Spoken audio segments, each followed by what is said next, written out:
Hey, hey, hey. It is office hours on a Friday. It's Thankful Friday, and we got the best guest to start with the Gratitude Friday here. An incredible doctor from Stanford University. I always mention Dr. Greg Hammer. I have to mention at all times whenever I have a Stanford person with us that they rejected me twice for undergrad and law school. So, and even worse, my two younger brothers both got into Stanford and turned them down to go to Harvard and Penn, and I think they did it intentionally so they could say that it was their backup school. And there's no sibling rivalry in my family, nonetheless. Oh, no. Don't feel badly, David. I don't think that I would have been accepted into Stanford for undergraduate nor for medical school either, even though I've been a professor there for 25 years. It's beautiful. I know. I tell them I get to speak there now, which is really a good consolation prize that I can participate in what I think is one of the best institutions on earth. But I'm so intrigued by your book. You know, initially on its surface, Gain Without Pain. You know, I'm like, well, happiness handbook for healthcare professionals. But when I understood what gain meant, it really became in alignment with my mindset and my heart set and my mission in life. And so I want to start with a question about your relationship with pain, because as my life has evolved, pain is something that I think has been a catalyst to my mindset and heart set when I created a relationship with it. And for you, how has pain evolved in your relationship with pain, and how has that impacted the gain portion of it, which I'll allow you to kind of give the acronym to everybody? Sure, David. First of all, it's great to be with you. So look forward to our conversation. GAIN is an acronym that stands for gratitude, acceptance, intention, and non-judgment. And I think those are really the four pillars of our mental and spiritual health. Much the same as sleep, exercise, and nutrition form the tripod for supporting our physical health. So I'm a longtime practitioner of something called Advaita, or popularly known as non-duality. I think basically we're all inexorably connected. We're essentially all made of the same stuff, which is called consciousness. But as far as your question, pain is a really interesting phenomenon. Pain is part of life. Life is full of joy, but also pain and suffering. There's a formula in the book, which is suffering equals pain times resistance, which is sort of a play on a physics principle. But essentially, we have pain as part of our life. Everybody's got something. Everybody has pain and suffering. And to the extent that we don't feel it at any given time personally, we can certainly look to the world for an abundance of pain and suffering. But suffering equals pain times resistance means that the pain is part of life, and it's really our resistance to it that magnifies the suffering that it causes. So if we can learn the A in GAIN, which is acceptance, and recognize again that as we all know, we need to discern between what we can change and what we cannot change. And we need to accept what we cannot change. And that certainly goes broadly for many of our experiences in life. And so that's what acceptance is all about. Let's open our arms, open our hearts to the pain and suffering, let it in, merge with it. And we find out it's not as bad as we thought in most cases. And the suffering, therefore, is minimized. So that's a quick and dirty thing about pain. And it's my relationship with pain in my life. And of course, like everybody, there's been enough of that. Yeah, Greg, I love the way that you're positioning this. And as I perused, what we were going to be talking about today, it brought up to mind, my wife's death about 12 years ago. And I came upon a book, and I knew this writer sometime before that, but I really started reading it again, Michael Singer's work. And I don't know if you're familiar with Michael Singer, The Untethered Soul and the Surrender Experiment. But the idea of acceptance, first of all, gratitude. When I was able to move through the grief process And I was very intentional. And this is where I'm going to go with this question: is intentionality as part of your GAIN model? I was curious about how I could not avoid the grief process, but also how could I not be captured by it, so that I was kind of held back literally. And it seemed to be that acceptance was a major part of that. It just is what it is. It is what it is. But the gratitude was really interesting as a part of that process. So moving into being grateful for what was, what is now, and what could be as a consequence of that. So that gratitude really began to unbuckle some things for me. And as I moved into the process, and this is where I want to ask this question here, I had some very specific intents in mind. And I'd be curious for you, in terms of your model, what role intentionality plays in the GAIN model. Well, that's beautiful. First of all, my condolences. I lost my son about 4 years ago, and of course, I went through the various stages of grief, but gratitude actually came to me with respect to his death as well, because he was a part of my life for 29 years, and I'm grateful for that. And we can choose whether to dwell on the negative or the positive, whether we want to dwell on the pain and suffering excessively or not is really a decision that we make. And so there's a couple of really important things about the way we're hardwired, I think, Blaine, and they are: one, we have a negativity bias. We tend to hold on to the negative and forget about the positive. And there are just so many examples of that in our life every day, and I tell some stories in the book about that. So we have a negativity bias. And the other thing we have that seems to be hardwired into our thought processes is that we're obsessed with the past and the future in ways that are maladaptive. So, for example, it's adaptive to consider the past when it comes to savoring our positive memories and learning from our mistakes. So we do have to acknowledge our mistakes which have occurred in the past. But beyond that, our ruminations over the past really lead to shame and regret and remorse. And so with regard to a loss of a spouse or a child or another loved one, it's really a decision that we make about how to manage that. I think we do need to open our hearts and embrace it. We do need to experience the pain. But beyond that, we really decide whether we want to take a positive or a negative approach to dealing with it. And the intention, so the gratitude is primary. I'll just say that I think, as an example of how gratitude is obviously intrinsic to happiness, we may both know people who are blind or otherwise physically disabled and happy. We certainly have lots of examples of people that are poor and happy, but you will never see somebody who's ungrateful and happy. And I think that little thought experiment clearly underscores the central nature of gratitude and happiness, and that's why the G in GAIN is first. And talked about acceptance. Intention means that as we have a negativity bias and obsession with the past and the future, we can use our intention or purposefulness to be more positive and to be more present. And I love John Kabat-Zinn's definition of mindfulness, and I'm paraphrasing, it's the awareness of the present moment on purpose without judgment. So we bring our thought processes and our experience to the only moment we really ever truly experience, which is this one.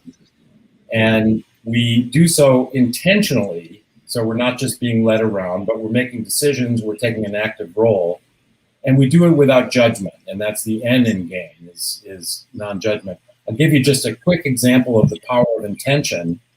And I know that we can all come up with lots of examples, but there's a program at Duke University called 3 Good Things. And basically, you can sign up for that program online, and you pledge to simply remember, think back on, or write down 3 good things that happened to you during the day.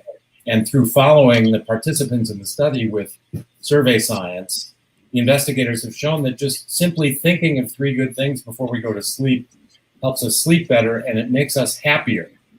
So that's a choice we make. Can we do 3 good things before we go to sleep as we're turning down the bed linens or what have you? Doesn't take any time at all. Of course we can choose to do that. And that makes a huge difference in the way we experience life. So gratitude, acceptance, intention, and non-judgment. We could talk about non-judgment all night as well. I could, yeah, David, I'm all over this one. Go for Yeah, it. well, my whole mission. I knew we wouldn't have enough time as well because, obviously that's right on point with our mission, with everything that we do and empowering people to be happy. And, I take it even to a simpler test. I know we had mentioned how I was rejected by the Ivy Leagues.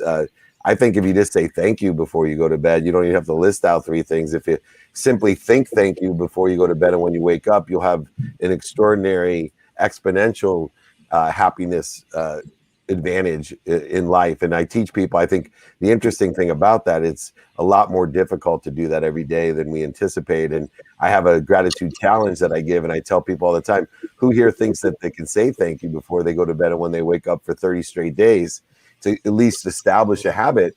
Everybody raises their hand, and then I surprise them and tell them, number one, half of you won't say thank you tonight. By tomorrow morning, another half of you won't say thank you. And with 3 days, almost all of us will stop saying thank you. In fact, I became very intentional about my gratitude practice, and it took me 9 months. And I'm an extremely consistent and disciplined person. It took me 9 months before I wouldn't forget one time within 30 days.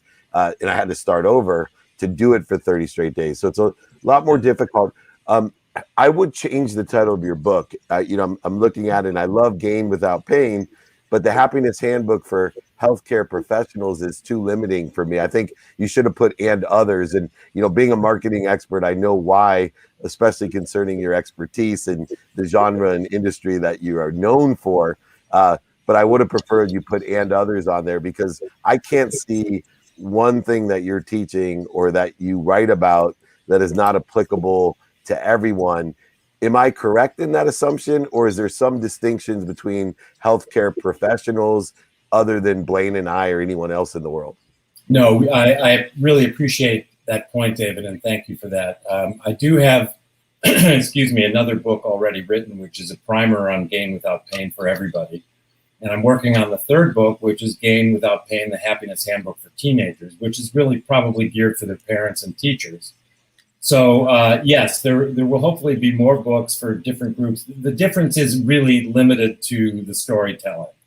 So, the book is laced with stories. I think that's entertaining, and I think we all learn through storytelling. And so the stories have a lot to do with my experience in the healthcare area, but the principles are the same for everyone. And I think even now I'm being asked to give interviews already about the Simone Biles circumstances. And again, the effect of stress on all of us is much more similar than it is disparate. So the twisties, I think, is something that we can all relate to when we think about it. But, the GAIN principles are for everyone in every circumstance. And you talk about the challenge of being grateful every evening. I would just challenge people to do a brief GAIN meditation every morning. It could be as little as 3 minutes, and I go into that in detail in the book.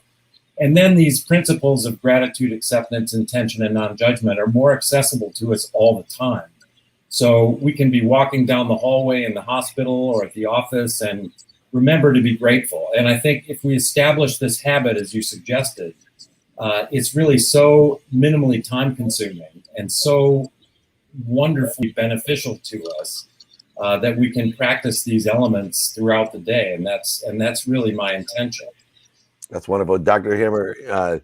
That franchise model worked very well for a friend of mine in Blaine's, Jack Canfield. He did very well with the franchise model. So stick to it. You have our endorsement and our support because I can't. I could never. I've studied physics, quantum physics, and metaphysics, and I can't think of a better principle or methodology especially to our youth who are under an extraordinary amount of pressure on mindset and heart set. And the GAIN principle really applies to everyone, and especially to our youth. So thank you so much for being someone who is inspiring and empowering so many to be happy. As Sadhguru told me, it empowered me and said, "Oh, thank goodness you're around to help me," because his mission is to empower the whole world to be happy. I just took on over 1 billion people. With you in our corner, we know we'll get there a lot faster. So keep writing the books, keep teaching, and keep spreading the word and how important gratitude, acceptance, intention, and non-judgment are. So thank you. Likewise to both of you. You guys are doing great work, and I hope we can have another conversation together in the future. Oh, it's guaranteed, my friends. All right, happy to come back anytime. Yeah, we got plenty of platforms I'm going to be reaching for you. out to you, Greg. Yeah, we're going to get you on a couple of different podcasts, Greg, if you don't mind, just to promote the book, because there's just a whole lot of stuff I want to say here. We're out of time. So check out. Thank you, my friend. Thank you both very much. You got it. GregHammerMD.com. Gain Without Pain. Book has come out in May of 2020. So check it out. It's a handbook to happiness. Could you ask for more? I don't think so. All right, moving right along. They book us up here. You know, too many people want to come on this thing. You're too popular, Blaine. Everybody wants to talk. That's got to be it. They line up. Thank God we don't have Cynthia on here. Everybody would want to come on. We never. We'd have to have a date, like a long 4-hour, 5-hour show. Anyway. Let's bring John Wass on. Yeah, John. Yeah. CEO of Profit Isle, ProfitIsle.com. 30 years of experience in the same sort of industries that I have worked in, from marketing, supply chain, innovation. But I'm really, I'm a profit guy, and not profit, PROPHET. I'm a profit guy, the PROFIT, because I believe in passion, purpose, and profitability, to making a lot of money, to help a lot of people and have a lot of fun. I have learned my relationship to money, and you seem to be someone who is aligned with that philosophy of abundance and how important profit is. I think especially to entrepreneurs, they overlook it sometimes. So what put you onto this focus on profit over, you know, doing business, understanding, you know, certain things that other people teach? How has profit become such an important component of what you teach? Well, I think what really comes down to is the experiences that we've had, my partner Jonathan Burns and I, when we were doing our consulting practice. We would go to these executive meetings, and we were at one in particular where the whole executive team was sitting around the table. It was the end of the year. Each person was recapping their year, and the marketing person said, "I hit my numbers, great year." Salesperson said, "I hit my numbers, great year." Operations person said, "Hit my numbers, great year." And the HR person said, "Hit my numbers, great year." And the CEO said, "How is it I'm the only one at the table that missed my numbers?" and it's one of those things that companies have created all these metrics to try to measure the pieces, but the true metric is profitability. And unfortunately, as the world has gotten more complicated, the metrics of actually understanding profitability enough to really make a big difference haven't evolved as fast. The P&L was created by humans, almost 100 years ago, and it was designed for humans.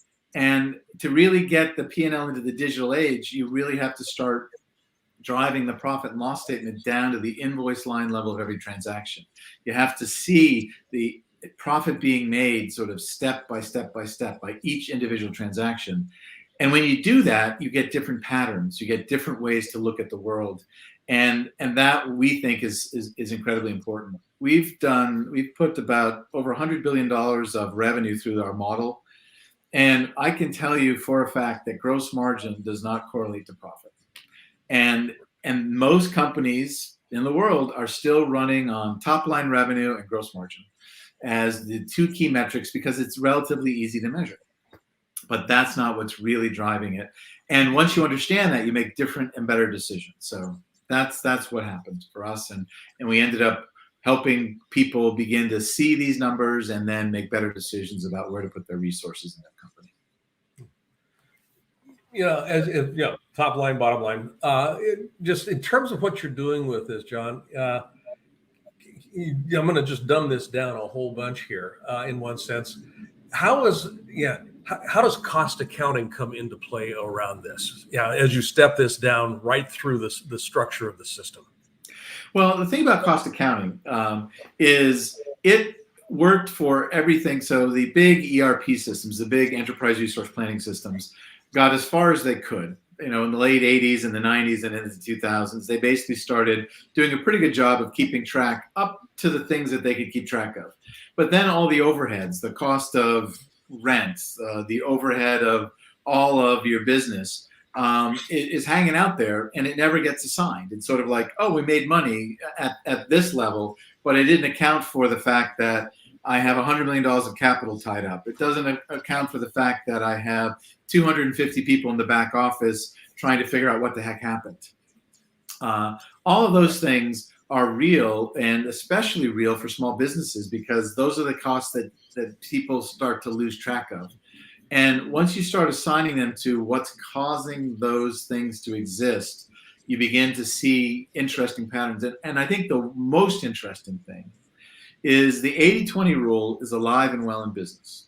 20% of your company or your customers are doing at least 80% of your profit. And what we find consistently is in our, whether it's a small company or big company, we generally find that 10 to 15% of the customers are doing 100 to 700% of the profit. And when you look at on average across the business, it looks okay. I'm getting 5%, 10% to the bottom line. But what these companies don't realize is they're working twice as hard as they need to, because they're making money over here and handing it out over here, and they can't tell. And that's the big innovation. And that's what we're working with these companies, is to get them to understand that, so that when they're getting all this cost pressure from the Amazons and these big companies trying to drop their prices and make it harder for them to compete and make it harder for them to stay in business, there are a lot of things they can do to dramatically improve their profitability, despite the fact that the prices are coming down, once they understand what's happening. And John, I do a lot of consulting like Blaine in this exact area. And, two of the factors that have changed over the years because of the speed of change is data and building a community. And so I think throwing a monkey wrench into someone who is profit oriented, I have to counterbalance that a lot of times with an assessment between the difference of expense and investment. And there's some great opportunities for those people that will be a little bit more patient for the profit by a reinvestment of that profit, as long as we can keep the key indicators that this is profit being reinvested, it's not an expense. And especially in the small businesses, I don't think that a lot of the business owners can recognize the difference between an expense and a profit investment, a reinvestment of profit. And it's essential today, because a lot of multi-million-dollar companies can be built in billion-dollar companies, patiently building a database of contacts or a community that they can sell multiple products for a lifetime to, by having that emotional attachment and loyalty that can be created today at an extraordinary reach because of especially social media and e-commerce. How have you been able to take your profit model and put it within the context of profit for investment, not expense? That's a really great question. And the answer is, we really sort of go against the sort of, all customers are great. We basically say that, there are certain customers that you want to invest more in. One of the things we see consistently is where companies are making their most money, they're generally not paying attention. The squeaky, management has been taught over the years that find the problem, solve the problem, find the problem, solve the problem. That process takes the resources away from where everything's going really well. And one of the reasons that we've been so successful working with our clients is that the number one recommendation we have is, once you find out where you're profitable, spend more time with those customers. Find out what else you can do for them. Find out what they like, what they don't like, because that's where you're going to get the insights to grow your business. We find people are so distracted by the next thing over the transom. I heard another customer just talk to me, and that customer may have shown up for one transaction, and it distracted half the sales people, whereas their most important customer is very patiently saying, could you help me with this issue? And no one is prioritizing where to pay attention. So what we say is, yes, you definitely want to make strategic decisions, but know, and it's exactly what you just said, David. It's like, know where you're investing and know where you're wasting your time. Mm-hmm. And that's the distinction that we make, because there's a big difference between investing in future growth or just being distracted by the next issue that came over the transom that made it to your desk. that's the discipline that is built into what you're doing at Profit Isle. I mean, the aphorism of energy will follow attention. And what you're essentially doing is you're saying, here's a systematic way of actually funneling attention in a business appropriate way, so that the energetic is going where it needs to go. And energetic takes a whole lot of forms here. The investments, strategies, and everything else. So you're absolutely right. We end up, I think you really hit the nail on the head there, because I tell people that half of change management is just saying, look in this direction. Just look. Yep. And the change will follow. It's amazing. It happens. And to that point, obviously, in the consumer-centric side of being able to identify revenue, easy revenue, maximizing revenue from the best and biggest revenue, I think there's also an analysis that you guys do internally, because the same philosophy holds true with employees, managers, and executives, that 80-20 rule. A lot of times we start realizing, hey, this employee is taking up 80% of my time, and they're not worth it. They're not worth it. And so what type of analysis or advice do you give on the internal spectrum of that type of waste? Well, what we generally, our whole approach is, first, find your strengths and teach against those strengths. So when it comes to people, we spend a lot of time with the sales organization, and we find that 80% of the salespeople aren't performing relative to the 20%. And we don't say, go get rid of those people. We basically say, go to your best salespeople and get them to talk to the organization. Go to them and say, tell them how you're successful. Tell them why you're successful. Lead by example. The joke we always make is, when you do change management, if you turn around and say, hey, we hired these really smart guys out of MIT, they're going to come in and tell you how to do your job. It's sort of like, you're back in the chair. It's like, these turkeys are coming in. And what we do is we go in and say, Ralph, Martha, we just want to say, you are doing an incredible job. Can you tell everyone how you're doing it? Because we've identified that they're driving a huge percentage of the profit. We don't know exactly what they're doing, but they do. And we basically go to the management and say, that's who you want up in front of your sales organization, saying, this is what I do to make the business move forward. And that leads the way. And that's one of the things that we do time and again is management, when they look at what we call coral reefs, these big loss areas, whether it's people or products or customers, their first reaction is to go solve that problem. And we go, time out. Your first job is to go talk to your islands of profit. Go talk to the profit peaks where you're making all your money, and shift your resources there. Because I can guarantee at 95% confidence, you're under-resourced where you're making money. You haven't either paid attention to your people that are making all the money, haven't paid attention to your customers, your suppliers, and the products that are making all the money. Do that first. And you're going to be amazed at how much more money you make, and then solve your problem. Because problems are hard to solve. Yeah. Amazing. Energy will follow attention. What's the last question here, John? What, you've done this both with Profit Isle and before that, Wavemark, with some really big companies, understanding the global logistics sides of things and, basically the entire flow of business. What are some of the common sense things that you find still surprising when you come into an organization? I find that, I know Blaine has shared stories with me of, some pretty world famous executives that we work with. And sometimes I'm dumbfounded by what I see or what I'm told.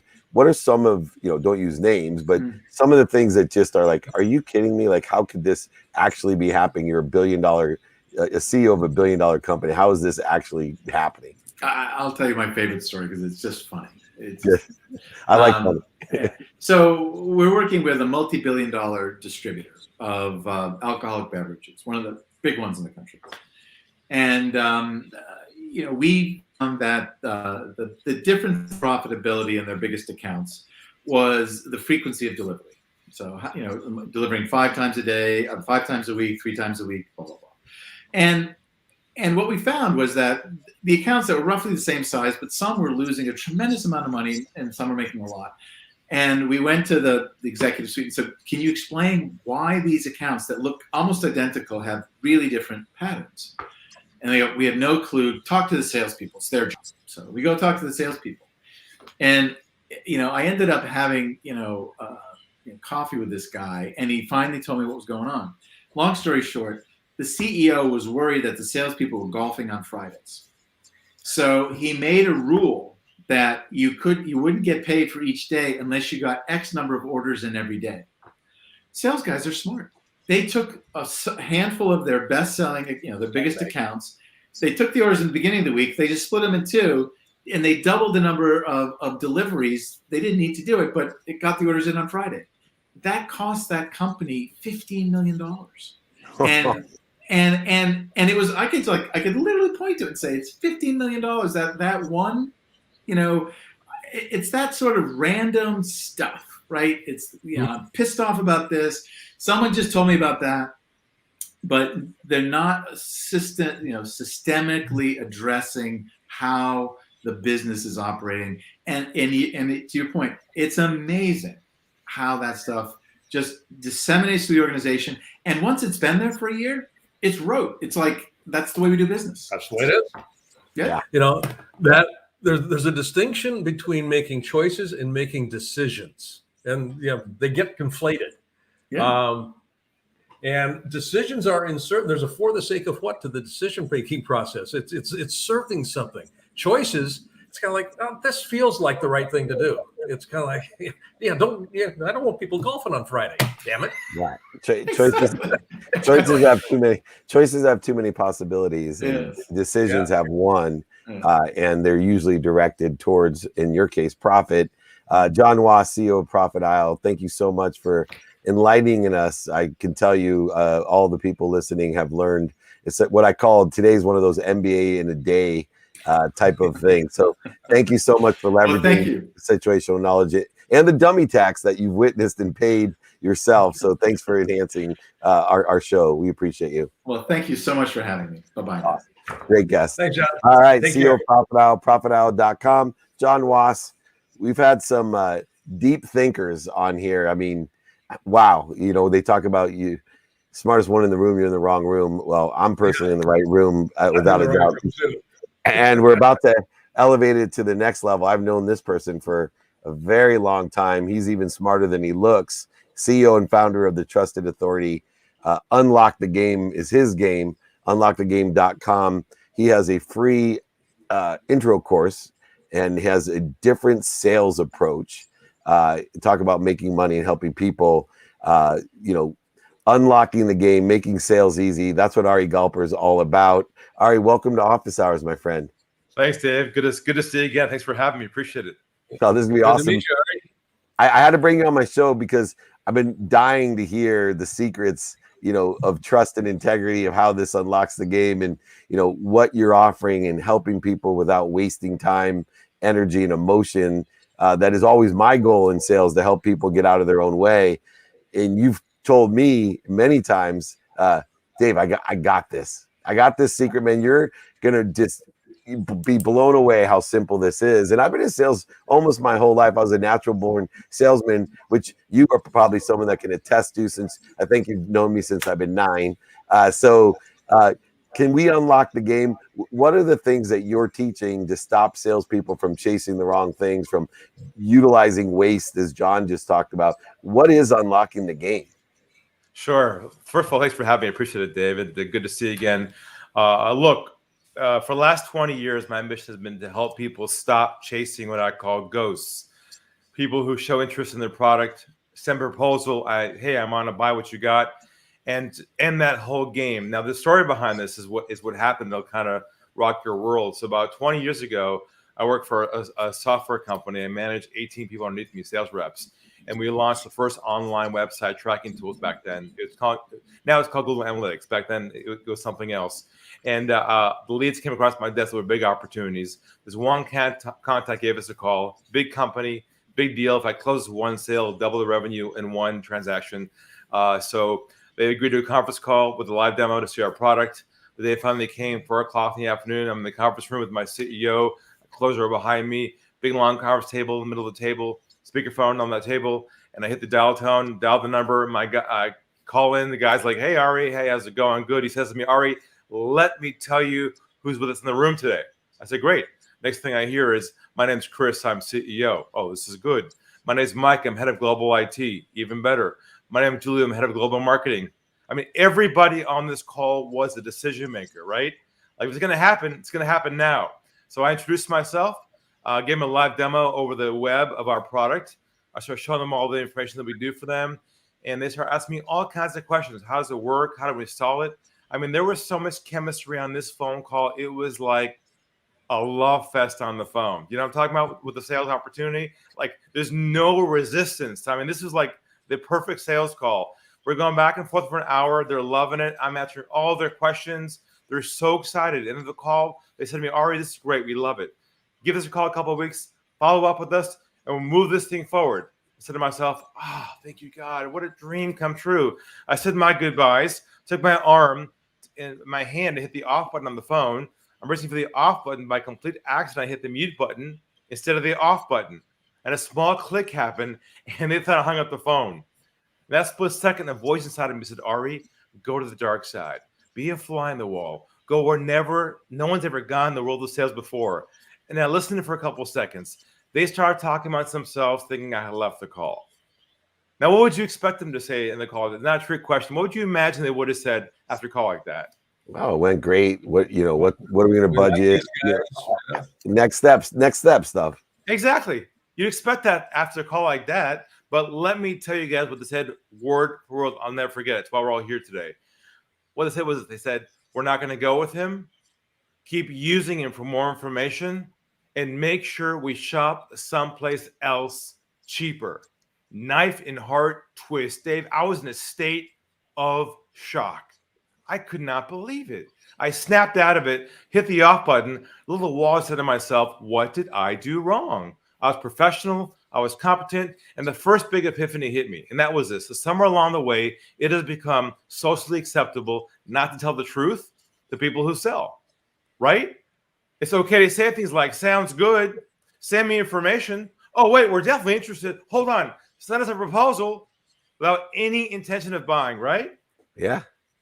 Yep. And that was the big wake-up call. And I realized I got to create a new way of thinking around this. I got to invent a new mindset shift called Unlock the Game, where the idea is you let go of the end goal of the sale and you focus only on trust building with people, where they feel comfortable telling you up front what the truth is. You don't chase people and end up playing the numbers game. That's the whole concept behind trust-based selling.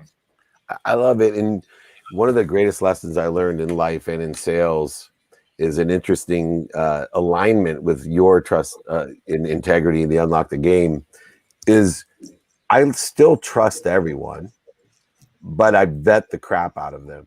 So I was the same type of lighthearted salesperson, very energetic, very chameleon-like. On my side, I was matching the lying energy, the overselling energy, the manipulative energy with the energy they were giving me and expecting somehow my energy would get something different back. But when I started to vet the crap out of my clients, right, asking hard questions that I was afraid would embarrass them or what made me uncomfortable, let alone them uncomfortable. Like, I've been training people like you for years, and they never ask, okay, what is your budget, right? And where does that come from? And what's the process? Do I need to be an approved vendor? Really get into details where you start making them work as if they are going to get the deal done. They'll back out of it immediately.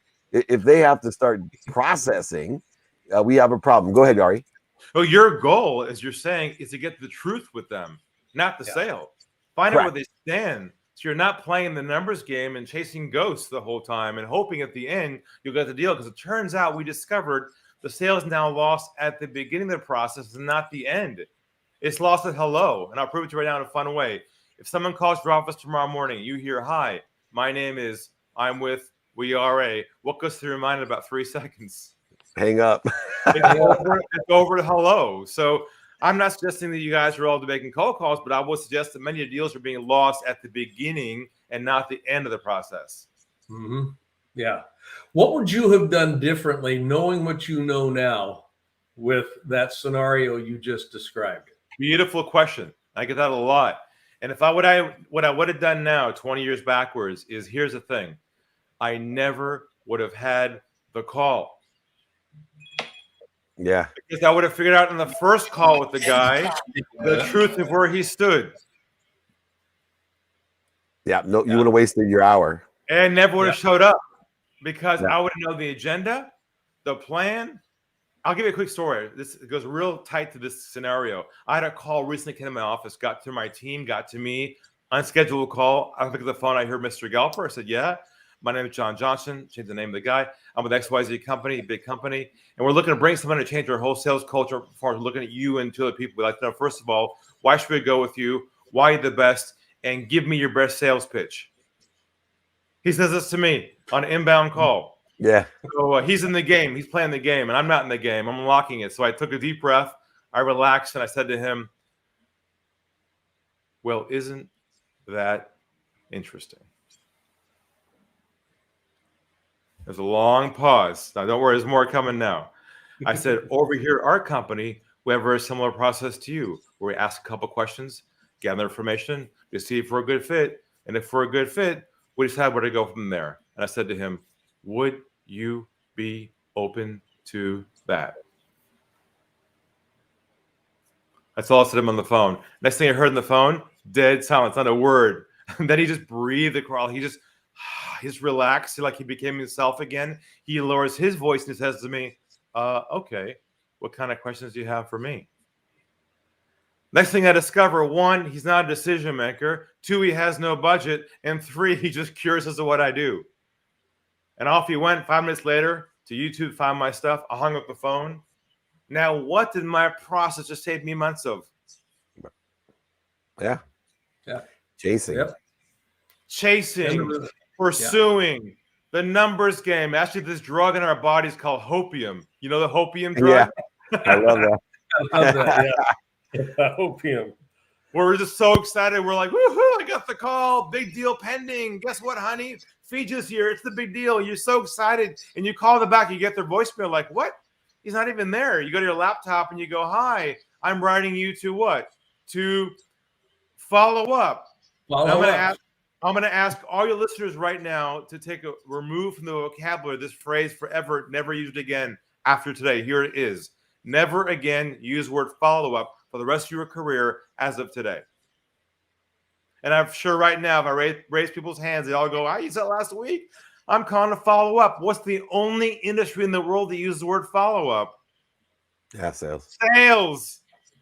1980s, checking in, touching base, following up. These are all old language. Yeah, solution selling list. It's like God, 1980s. Like we're so stuck in that mode. You know, we have our own language set that we invented that replaces that. Here's an example. Rather than saying to somebody, I'm giving you a call to follow up, here's what you say instead. I'm giving you a call to see if you have any feedback on our previous conversation, any feedback on our last meeting, any feedback. Feedback's going away from the sale, not towards the sale. You see, when you go towards the sale, you create resistance and momentum that pushes them back. When you go the opposite direction, they come to you and they tell you the truth. It's a fact. When you say to somebody, any feedback on our last meeting, it just rolls out. It comes out of nowhere. It's amazing. Yeah, to that point, you know, I've utilized go, no-go plans for years in alignment and integrity that allows them to have permission, number one, to say no, but to tell you the truth. So, you know, I will always say that I have had more salespeople think they're done when somebody tells them yes, you know, so even beyond we're interested, but yes, I want to move forward, get me the paperwork to sign. You're 20% of the way there from the 35 years of experience I have in this game. And that's why I don't send the paperwork to sign. I send a go, no-go plan that takes far past the signing of the agreement. On a go, no-go plan, before I send an agreement, I'll say on this date, you know, if everything looks okay, we'll sign an agreement. 2 days after that, I'll send this. And then after that, each step of the way, you will let me know and give me feedback, right, to make sure we're maximizing the opportunity and the productivity or the profitability between the two of us. Does that sound fair? to that end, a lot of this stuff is up front, but one of the areas I wanted to talk in, and we got a couple minutes, so I'm really curious about this one. One of the new nuances of mine is that I don't look for specific avatars anymore because of the reach that I have and everyone has via social media. We don't have a brick and mortar store with 300,000 people. I don't have a billboard anymore. I have access to about 8 billion people or so. But one of the areas that I see statistical success is all I do is look for people with open minds in the stimulating interest part of prospecting.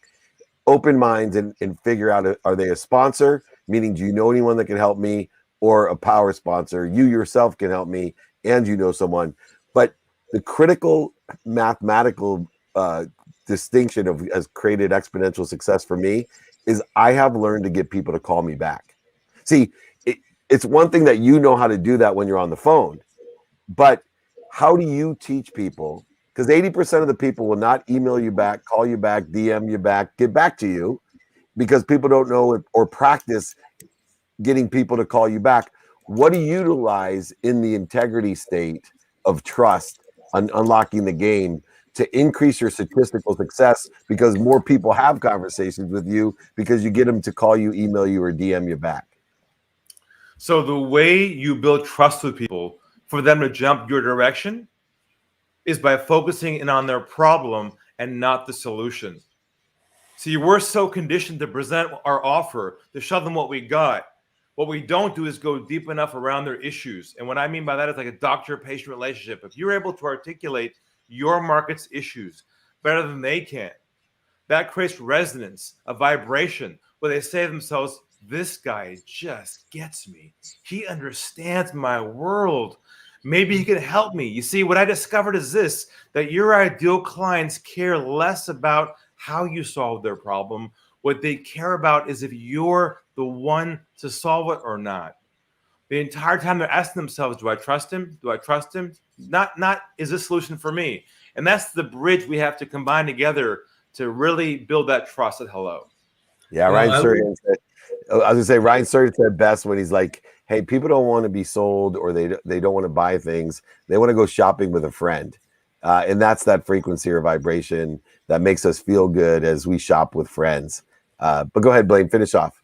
Well, I was just going to say, metaphorically, we laughed at this when we first heard it, David. Yeah, going into the hardware store to buy a drill. You're not buying a drill, you're buying a hole. So the problem that I'm solving here, tell me about your holes.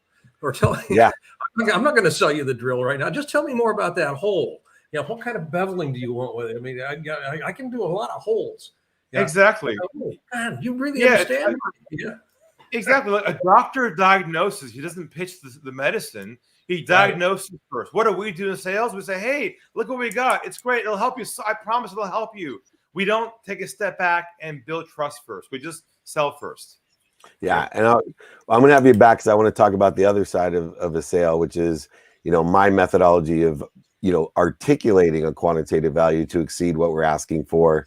It's another mismeasure. People think because they know in their heart and in their mind and in their practice, because they do it all day, that it's inherent in the prospect or the consumer that, hey, they must know the articulated value, but you actually have to be capable of articulating the value, like you said, at a frequency of what they hear to exceed what you're asking for, which is the mathematical success of any great sale. Ari, thank you so much. We'll have you back, my friend. Unlockthegame.com, expert, founder of Trusted Authority, Unlock the Game.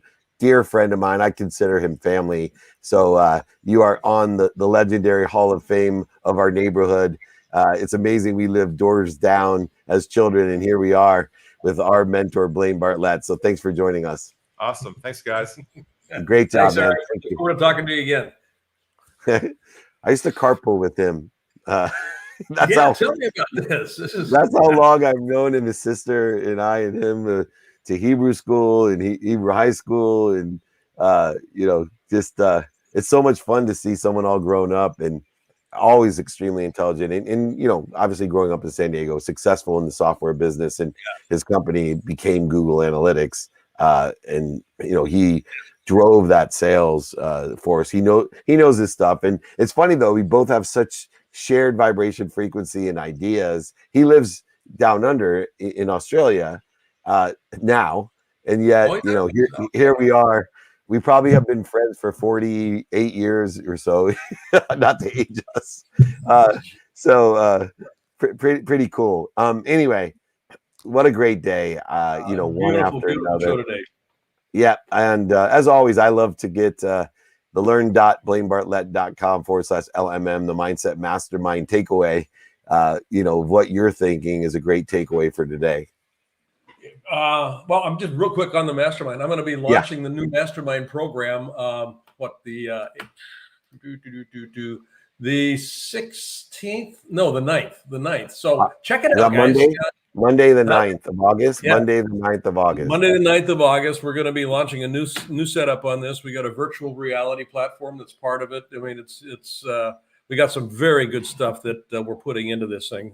Blaine, as my brand has grown so much, people ask me who's my mentor, and it makes me so proud that I always tell them Blaine Bartlett. And if you're not the way you have shifted my mindset and heart set in my life, especially with time and how to utilize time and intertwine time, and your mentoring to me and friendship is in relationships just have exponentially grown. And I just say that because I want people to know that this is a lifetime opportunity to get to work with you. I was already on my way when we met and in my transformation, but boy, you were a rocket fuel in my life to success. And if you want rocket fuel, the Mindset Mastermind is where you want to go. So check it out. August 9th, Monday. Go ahead, go to learn.blainebartlett.com/LMM. All right, now I've earned my takeaway. You have. Thank you. Thank you very much. I wasn't anticipating that, and I appreciate it very much and very greatly. Of course. Speaking of time real quick here, I've got a conversation that we're going to have about space, time, and gravity. Nice. I got something for you on that I think you're going to find really fascinating in terms of how it actually. Maybe we can do it on the show. We can have the conversation as a instead of a guest, you and I can take 15, 20 minutes and have that conversation.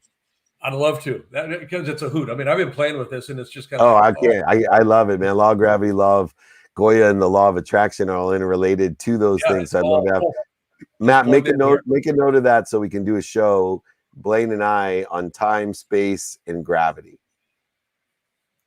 Awesome. All right, takeaway for the day. Takeaway today. I loved where Ari was coming from around the whole, again, it's relationship for me. It always comes down to relationship.